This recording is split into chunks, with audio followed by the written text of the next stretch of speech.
अपने Firebase real time database में से डेटा को रीड करके लिस्ट के अंदर शो करवाने के बाद हमने ये देखा था कि किस तरीके से रन टाइम के ऊपर हम चाइल्ड्स को ऐड कर सकते हैं, और इस वीडियो में हम देखेंगे कि किस तरीके से हम रन टाइम के ऊपर किसी भी चाइल्ड को रिमूव कर सकते हैं, डिलीट कर सकते हैं अपने फायरबेस डेटाबेस में से, और किस तरीके से उसी चाइल्ड को जब हमारे फायरबेस डेटाबेस में से रिमूव हो जाएगा हम रिमूव कर देंगे अपने लिस्ट के अंदर। अस्सलाम वालेकुम everyone, Saif here and let's get started.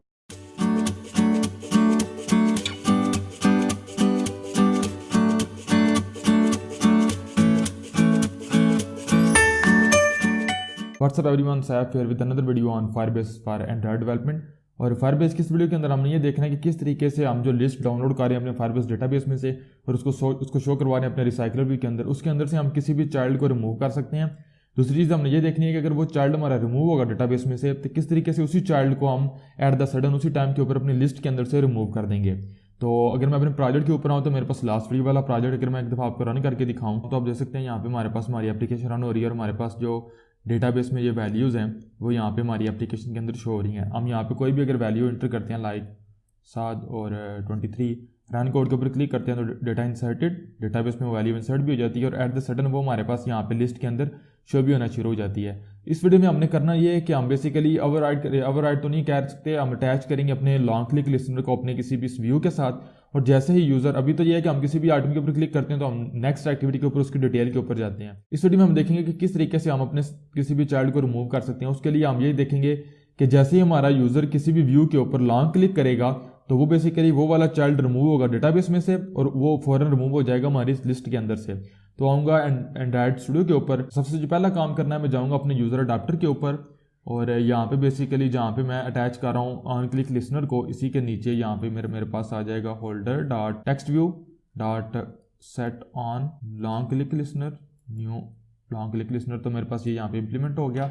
और रिमेंबर मैंने आपको पहले भी बताया हुआ है कि हमने यहाँ पे ट्रू जो है वो रिटर्न करना है। अगर हम फास्ट रिटर्न करेंगे तो एंड्रॉइड फ्रेमवर्क ये लेगा कि हमारे पास जो लॉन्ग क्लिक लिसनर का इवेंट है वो सक्सेसफुली हैंडल नहीं हुआ तो वो ऑटोमेटिकली क्लिक लिसनर को भी कॉल कर देगा। तो ये जब कंप्लीट हो गया तो अब यहाँ पे क्या करना हमने ये करना है कि जो आइटम हमारा जिस आइटम के ऊपर क्लिक हुई है उसकी हम आईडी लेंगे और उसको फिर रिमूव करेंगे अब फायरबेस डेटाबेस के अंदर से। तो वो यूजर तो ऑलरेडी हमारे पास यहाँ पे अवेलेबल है जिस यूजर के ऊपर क्लिक हुई है, तो यहाँ पे स्ट्रिंग के अंदर यूजर आईडी ले लेंगे।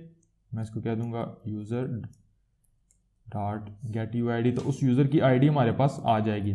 अब ये है कि आप यहाँ पे भी उसको रिमूव कर सकते हैं। मैं ये अप्रोच यूज करता हूँ कि यहाँ पे हमारे पास एक मैंने पैकेज क्रिएट किया हुआ है नेटवर्क का, इसके अंदर एक मैं न्यू जावा क्लास क्रिएट करूंगा और इसको मैं कह दूंगा utils.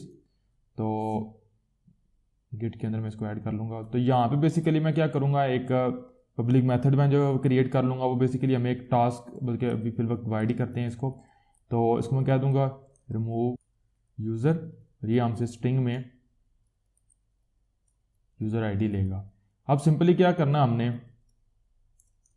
Firebase database dot gate instance dot gate reference, और रेफरेंस हमने किसका लेना है, यूजर्स का।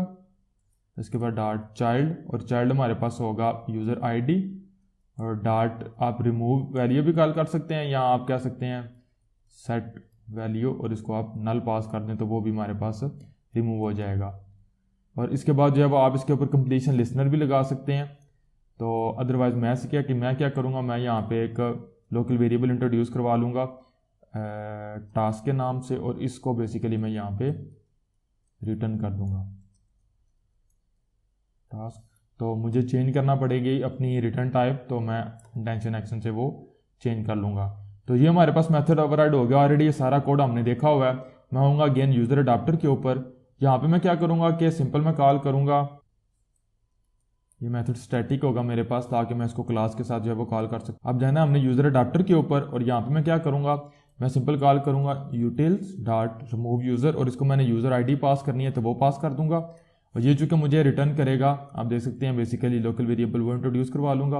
और मैं अब ये करूँगा लोकल वेरिएबल है जो हमारे पास, प्रोफेशनल अप्रोच आपको बता रहा हूँ इसलिए थोड़ा सा कोड हमें करना पड़ रहा है, dot add on success listener new on success listener. तो ये हमारे पास इंप्लीमेंट हो गया। अब इसके अंदर बेसिकली जैसे ही हम यहाँ पे पहुंचेंगे तो यहाँ पे हमने ये करना है, हमें ये पता चल गया कि हमारा यूजर जो है वो सक्सेसफुली रिमूव हो चुका है डेटाबेस में से। नेक्स्ट स्टेप ये है कि हमने इसको बेसिकली रिमूव करना है अपने लिस्ट के अंदर से।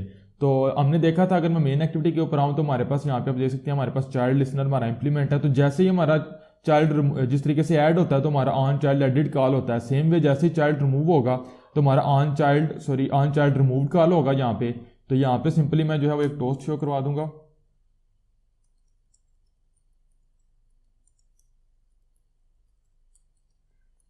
User remove from database, simple अभी डिबगिंग के लिए, प्रोडक्शन के लिए इसको डेवलपमेंट के लिए इसको मैं यहाँ पे जो है वो लिख रहा हूँ। जैसे ही हमारा यूजर सक्सेसफुली रिमूव होगा तो मैं यहाँ पे मिलेगा यूजर रिमूव फ्रॉम डेटाबेस, और उसके साथ ही हमारा ये जो मेन एक्टिविटी के अंदर ऑन चाइल्ड रिमूव का कॉल बैक मेथड है ये कॉल हो जाएगा। तो यहाँ पे क्या करना, हमने सिंपल यूजर का ऑब्जेक्ट क्रिएट करेंगे, user data snapshot dot get value, और इसको पास करना हमने यूजर डॉट क्लास, और इसके बाद क्या करना हमने यूजर। तो अब चूंकि मैंने यहाँ पे यूजर आईडी भी सेट करनी है तो सेट यू आईडी को कॉल कर लूंगा डेटा स्नैपशॉट डॉट गेट की, तो वो स्ट्रिंग में यहाँ पे सेट हो जाएगी। अब यहाँ पे ये है कि सिंपल अगर हम ये करेंगे जिस तरीके से हमने यहाँ पे डेटा ऐड किया हुआ है, M data list dot remove, और इसको यूजर पास कर देंगे, यूजर रिमूव हो जाए। और उसके बाद सिंपल क्या करेंगे, M user adapter dot notified data set change. तो ये हमारे पास काम नहीं करेगा। क्यों काम नहीं करेगा? अगर आपको पता चल गया तो वेरी गुड, नहीं पता चला तो आपका भाई यहाँ पे अवेलेबल है। इसलिए पता नहीं चला कि जो हमारे पास, अगर हम जाएं एम डेटा लिस्ट के ऊपर तो ये देख सकते हैं, ये बेसिकली हमारे पास एक लिस्ट है, और लिस्ट आर्किटेक्चर जो ऑटोमेटिकली जो हमारे पास जेनेरिक या कह लें कि पोजो क्लासेस होती हैं उनको ऑटोमेटिकली मैच करके रिमूव नहीं करती। उस चीज़ के लिए हमें जाना पड़ेगा यूजर क्लास के ऊपर। तो यहाँ पे हमें ओवरराइड करना पड़ेगा इक्वल्स मेथड को। अगर हम इसको ओवरराइड नहीं करेंगे तो दूसरा तरीका हमारे पास ये है कि हमें यहाँ पे मेन एक्टिविटी के ऊपर जहाँ पे हम इसको रिमूव कर रहे हैं, यहाँ पे हमें पहले अपनी इस लिस्ट के अंदर, पूरी लिस्ट के अंदर लूप लगाना पड़ेगा, और जहाँ पे हर एक प्रॉपर्टी चेक करनी पड़ेगी। जब हमें पता चलेगा कि लिस्ट के अंदर कोई ऐसा यूजर अवेलेबल है जिसकी तीनों properties, user ID, user name और एज, हमारे इस यूजर के साथ मैच करती हैं, तो उसको रिमूव करें। लेकिन उसके लिए ये होगा कि हर एक यूजर के लिए जो रिमूव होगा हमें वो लूप लगाना पड़ेगा।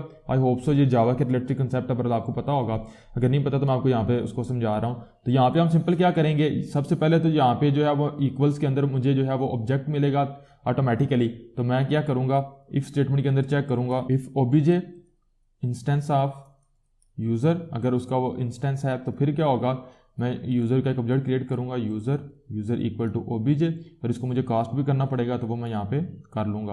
और उसके बाद मैं सिंपल क्या करूंगा, रिटर्न कर दूंगा, रिटर्न यूआईडी, या आप अगर समझने के लिए दिस डॉट यूआईडी कह सकते हैं, डॉट इक्वल्स, और जो हमारे पास यूजर डॉट गेट यूआईडी। तो अगर ये होगा तो ट्रू हमारे पास रिटर्न हो जाएगा, एल्स हमारे पास जो है वो रिटर्न फॉल्स हो जाएगा। मैं सिंपल क्या कर रहा हूँ, जैसे ही मैंने ये मेन एक्टिविटी के ऊपर ये वाला जो ऑब्जेक्ट पास किया है डॉट रिमूव यूजर को, तो लिस्ट ने बेसिकली ये फाइंड आउट करना है कि क्या ये यूजर मेरे पास एग्जिस्ट करता है या नहीं। तो वो इसके लिए इस यूजर के ऊपर जो हमारे पास ऑन इक्वल्स मेथड होगा, इक्वल्स मेथड उसको कॉल करेगी। तो हमारे पास जो यूजर का ऑब्जेक्ट है वो यहाँ पे हमें मिल जाएगा। ये चेक करेगी कि ये जो ऑब्जेक्ट हमें यहाँ पे मिला क्या वो यूजर का ऑब्जेक्ट है, डेफिनेटली हमें यूजर ऑब्जेक्ट पास किया है, तो उसको कास्ट करेगी यूजर के अंदर, और चेक करेगी कि क्या जो ऑब्जेक्ट पास किया गया उसकी आईडी इस ऑब्जेक्ट के साथ मैच करती है। डेफिनेटली वो मैच करती है, लिस्ट के अंदर हमारे पास वो ऑब्जेक्ट चूंकि मौजूद है तो वो रिटर्न कर देगी ट्रू। इसका मतलब है वो हमारे पास दोनों ऑब्जेक्ट इक्वल्स हैं, वो मैच करते हैं, तो वो उस ऑब्जेक्ट को यहाँ से रिमूव कर देगी और हमारा डेटा जो है वो, हमारी लिस्ट जो है वो अपडेट हो जाएगी। तो इसको रन करते हैं अपनी एप्लीकेशन के ऊपर, स्टॉप करता हूँ पहले, फिर दोबारा रन करता हूँ, और यहाँ पे अपने डेटाबेस को भी ओपन कर लेता हूँ, और यहाँ पे हमारे पास हमारी एप्लीकेशन आ गई। तो राइट नो हमारे पास डेटा, आपने देखा हमारा डेटा यहाँ पे हमारे पास डाउनलोड हो गया। किसी भी आइटम के ऊपर क्लिक करता हूँ, न्यू एक्टिविटी के ऊपर जाता हूँ।